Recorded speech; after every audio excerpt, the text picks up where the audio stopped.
Thank you, Mr Deputy Speaker. Today I wish to speak about aged care in my electorate. Mayo is the oldest electorate in South Australia and the 8th oldest in the country, with a median age of 46 years. Over 22% of my electorate is aged over 65 years. Compare this to South Australia's rate of 18.2% and the Australian rate of 15.8%, and you start to understand that my community feels the impact of aged care policy more than most. To be honest, the federal government's handling of the My Aged Care rollout has been troubling. There are over 100,000 people in the queue for appropriate home care packages, and my office has supported many constituents who have had to wait more than 12 months to get a package. By the time they do, they often find the package offered to them doesn't suit their current needs.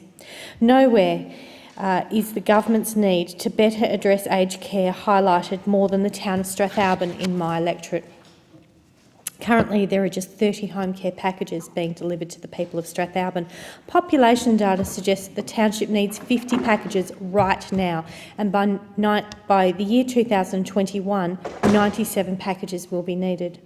Of course, if home care packages aren't being delivered, then elderly people are more likely to have spells in hospital and need access to residential care, which is far more expensive.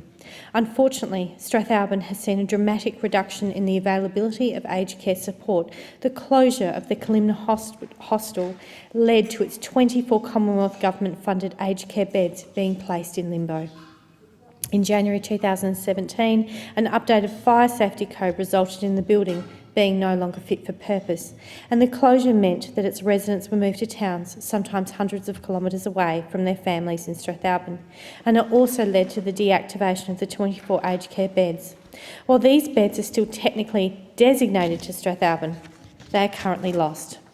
1 year on, and only 6 of those Commonwealth-funded aged care bed licences have been reactivated.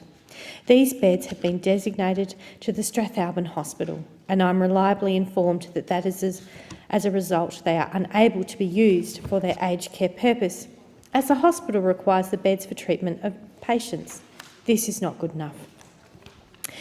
And while the federal and state government delays on providing support to the community, the people of Strathalbyn contact me every week, nearly every day, concerned about their future or their parents' future, as they grow older with little or no support available to them in their hometown, the hometown many were born in.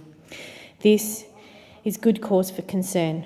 According to the 2016 census, there are currently 1,060 people living in Strathalbyn who are older than 70. Population projections show that this number will rise to more than 2,100 people by the year 2021, and by 2031 there will be over 3,000 people aged over 70 in this small town. This is a 190% increase over the next 13 years. Following the closure of Kalimna, the Kalimna Working Group was established to identify a solution to the problem and provide recommendations on how best to address the growing age needs in Strathalbyn, and the final report revealed some frightening statistics.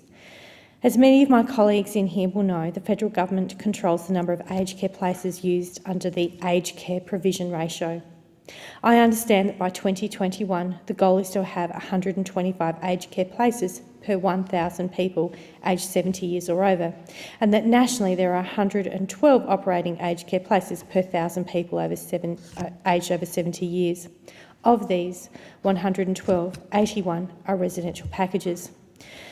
There are currently 104 high-level aged care places in Strathalbyn, and based on population data, there should be 134 now, and in 2021, 167. And by 2026, which is not that far away, Deputy Speaker, over 200 places. Strathalbyn needs our support, and I urge Minister White to expedite the process of reactivating those remaining 18 beds. And I urge him to ensure that these licences are available and used in practice. And I call on the federal and state governments to work together to fund the construction of a new 36-bed facility in Strathalbyn to meet its growing needs. And Strathalbyn is just one of my communities where we need to do better for our elderly residents. And finally, I'm pleased Minister White has verbally accepted my invitation to visit my electorate, to meet with stakeholders, to meet with my community. The lack of aged care support is not one that appears on the front of our newspaper. It's rarely mentioned in the evening news, but it should be. It's an issue that drastically affects our senior citizens and their families, and we need to give them the support that they so richly deserve. Thank you.